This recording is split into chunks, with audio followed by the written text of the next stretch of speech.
At the Detroit Medical Center on December 31st, and I've been campaigning like this all day, every day. This is my 151st community meeting. I've been in living rooms and basements and beauty salons and barber shops and church halls and community centers because this is the only way that I know how to campaign. I think we can build a better city if we do it together. And when I hear people writing off Detroit like it's hopeless, it can't be solved, I just think about the different things that I've done. And I wish you could be with me because it's amazing. I'm seeing some really inspirational stories of people doing great things. But also a week ago Friday, I went by Denby High School on the east side just to see what's going on in the schools there. And they're doing an interesting thing. In order to graduate from Denby now, the seniors are required to do a project where they write an autobiography, they write a belief statement, what they believe as people in their life, and they write thank you letters to the members of their family who helped them. And they stand on the auditorium stage and present to the students and then are asked questions by the teachers to defend themselves. And to see the talent of these young people was impressive, and I watched several of these, but one young man really drove home for me why I'm doing this. He stood up and said, I talked about what he had to overcome.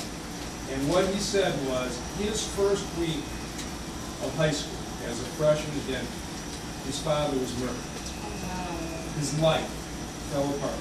Almost dropped out of school, very angry. It was the teachers and the counselors at the school that brought him back. Came back, did well, has been accepted to the Air Force. And as he's getting ready to graduate, his best friend is murdered. And he's going through all the tragedy. Yeah. I went from there over to the women's group at Mac and Van Dyke. And the woman who hosted the event stood up and said, my 22-year-old son was murdered 4 years ago. Police haven't solved the problem. They don't even appear to be trying. And she told me about meeting 3 different police chiefs, trying to get some attention to her case. And she says, where did we get to the point where our city doesn't care about the loss of our young people? And so I felt like I need to do something. And when I was in Wayne County, we heard a lot of the same things. Some of you, my friend here who was a nurse back then will remember, in the 1980s when Ed McNamara came in to the county and I was the deputy county executive, we heard all the same things. That the county was broke, payless paydays were coming, bankruptcy, it couldn't be solved. But we attacked the problem exactly the opposite of how the city has done it today. We said we're going to do this honestly and wise. We brought in the unions and said, here's your piece. We brought in management, we said, here's your piece. And we were still $50 million a year short from balancing the budget. We went out and built partnerships and a bipartisan coalition in Lansing. We got a Democratic governor by the name of Blanchard and a Republican Senate leader by the name of John England to support a cigarette tax that got levied across the state to cover indigent hospital bills. It allowed us to get our budget balanced, and that budget stayed balanced for the next 14 years. And here's what we learned. That if your budget's balanced, you're not laying people off, you're not cutting people's pay every year, you can actually take the time to build things. And so I got a chance to chair the Stadium Authority, where I had a key role in bringing the Lions back from Pontiac and built Comerica Park and Ford Field. I was able to work on a millage campaign to pass a parks millage that allowed us to build a water park on Chandler Park on the east side and allowed us to build a soccer complex in Fort Wayne where we had that unused property on the waterfront. Because we've got to give these young people something to do. They said it was hopeless, but when we put teams together, it wasn't. And I know what this is like. I was born here. I lived on the west side as a young boy on Stansbury near Franklin Schaefer. I went to high school at Catholic Central, which was over on West Outer Drive. And when I was coming out of law school in Ann Arbor, all my friends were going to Chicago or New York or Los Angeles. I said, I'm going to Detroit. I said, Detroit? Why are you going to Detroit? I said, that's my home. I want to be a part of bringing it back. And I realized then that Detroit's either in your blood or it's not. And if it's in your blood, you know it. And if it's not, you can't explain it. But I went from the county executive's office to being prosecuted. And in 2000, when I was elected prosecutor, it was very different. The criminals were not in charge of the streets. I mean, we put after things very, very different. And when I came in, I said, we're going to deal with gun crime because the violence was out of control then. And the stuff that you're hearing now, you let this stuff go, right? You let the little stuff go, nobody cares. And what does it do? I don't know about you, but that really makes me mad. And somebody in the police department ought to deal with it. But here's what we did. When I came in, I looked at this, and I looked at what we have today. We have 400 murders last year. This is not normal. This is not happening in other cities in America. Washington, D.C. has almost as many people as we do. They had 86. If we had the same murder rate as New York, we'd have had 40. And so we're doing a lot of things wrong. When I was prosecutor, I spent a lot of time in New York and Boston and Richmond studying what they'd done. They got the violence down. And here's how they did it. They worked as a team. They got the police and the prosecutor and the U.S. attorney and the ATF and the DEA all to work together, and we started to do this here in 2001 to 2003. Every single gun crime. If you commit a crime with a gun, we either prosecuted you for 2 years under the state law, or if you had a previous offense, we prosecuted you 5 years under the federal law, and the feds took it. We didn't care. No ego, no turf. We worked together. But it wasn't enough to charge people after they committed a crime. And so I would go out and meet. In fact, I'd meet in a room like this with the parolees. Their first month out of prison, they have a mandatory meeting. I'd come meet with them and say, look, we may not have the resources to get all of you, but we do have the resources to get everybody who commits a crime with a gun. So if you get pulled over and there's a gun under the seat of the car, we don't want to hear your story about how you didn't know it was there. You need to know who you're getting in the car with. We were very aggressive. And when we worked together, the same thing happened in Detroit that happened in New York and Boston and Richmond. The violence went down. The shootings were down 30%. In 2003, my last year, we had the fewest murders in 30 years. We said it couldn't be done. But if you build partnerships, you can do it. And nothing was aggravating me more than what was happening in the drug houses in this community. We were having drug houses busted 4, 5, 6 times. They just reopened. And you think about the police, who are kicking in the door and putting their lives on the line every single time, only to see that drug house reopen. And so when I came in, I sat with the police and said, there's got to be a better way. And I realized the law says that if you use your property for illegal activity, we can seize the property. And so I said, instead of busting it 4 and 5 or 6 times, I'll seize it and I'll sell it to a family that wants to be there. But an interesting thing is we went to do it, you know what we learned? Most drug dealers don't sell out of a house that they own. Usually they're renters, or maybe they're squatters. But I had a young fellow working for me by the name of Warren Evans. Before he was police chief, before he was sheriff, he was a deputy prosecutor. And he said, why don't we do this? Why don't we send the landlords a notice every time a house is busted? Put them on notice, and if it happens again, we'll take the house. And so we started to do it. I said, I want to do one more thing. I started to mail everybody who lived 2 blocks around. And so I sent out a postcard, came to the prosecutor, and it said, the house at 19221 Strathcona has been busted for drugs. If it happens again, we're taking the property, call your precinct if you see activity. Everybody said to me, nobody will call. They won't want to get involved. It was amazing. When people believed that we were actually going to act, everybody called. They would phone the first sign of activity. If I stopped anywhere in the city to fill up my car with gas, I went to a basketball game in a gym in this town, somebody came up, wrote an address down, handed it. They believed we were going to do it. And we started taking those houses. We took more than 100 of them.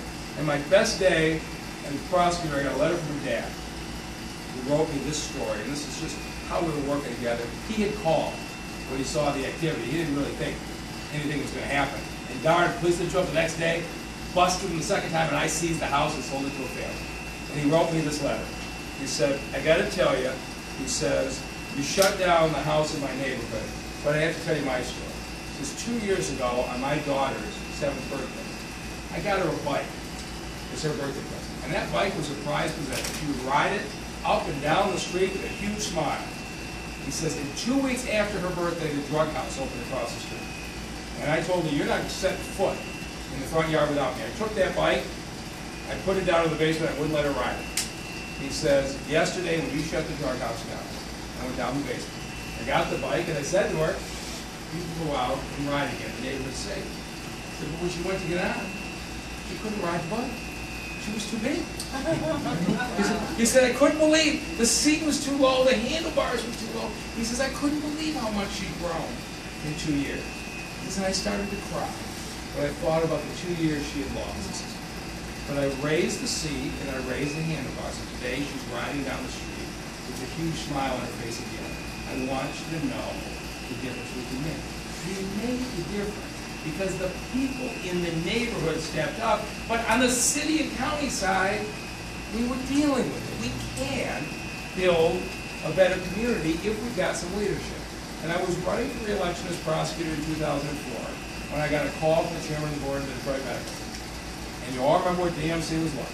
Lost $500 million in 5 years. They laid off 4,000 people. The board had voted to close receiving, had voted to close Hutzel, was about to close Sinai Grant.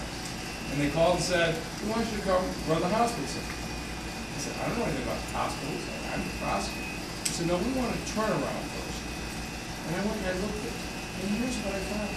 That at the DMC, we treat more than 300,000 patients a year in our emergency rooms. Now you think about that. In a city of 700,000, between Children's, Receiving, Sinai Grace, and Harper, we treat 300,000 patients a year, and more than half of our patients are either uninsured or unmedicated. What would have happened to those folks if this hospital system had closed down? So I said, I'll take the job on one condition. You got to stop all the hospital closings for 6 months and give me a chance to turn it around, because I'm not coming to close hospitals. Detroit needs these hospitals. They said, you can have your 6 months, but you're wasting your time. All of our experts have looked at it. The problem is the city of Detroit. Hospitals can't survive in the city.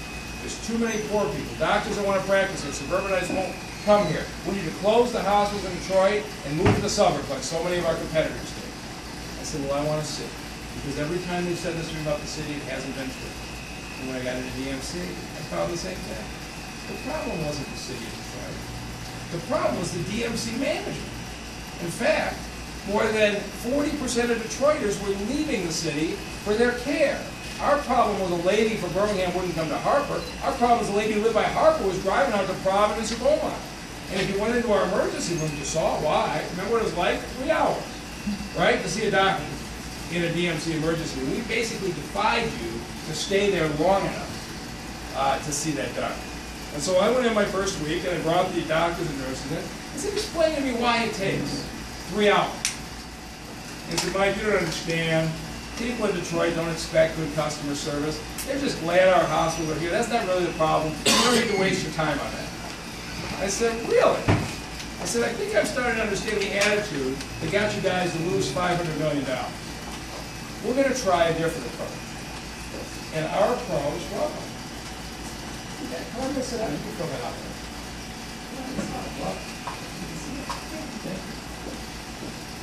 And so I said, here's our approach. I want to be clear on one thing.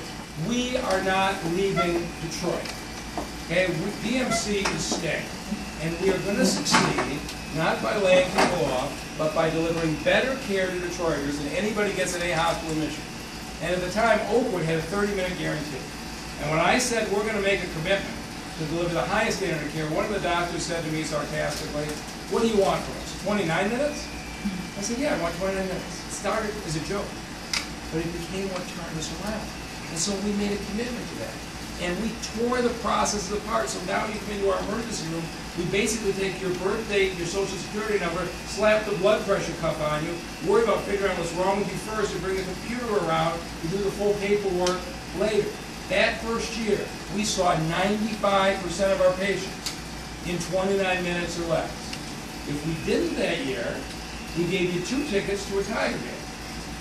Now that was 2004, and the Tigers lost 104 games that year. Mike Hillis made me a great deal on those tickets. We won't do it anymore. If we miss now, we give you tickets to a museum. But what happened? When we delivered the service in Detroit, patients came back by the thousands. And when the patients came back, I started hanging out in Providence and Beaumont. And I got the doctors to come back. after losing $100 million a year for 5 years, our very first year, we made a $2 million profit. And they said, "You must look in the books." And the next year, we made a $16 million profit. And they said, "Boy, he's getting really good at cooking the books." And by the third year, the parking structure was overflowing, the beds were filled, and you could see what happened. But here's the thing I'm proudest of. One person never does a turnaround. You do it as a team. And who was the team?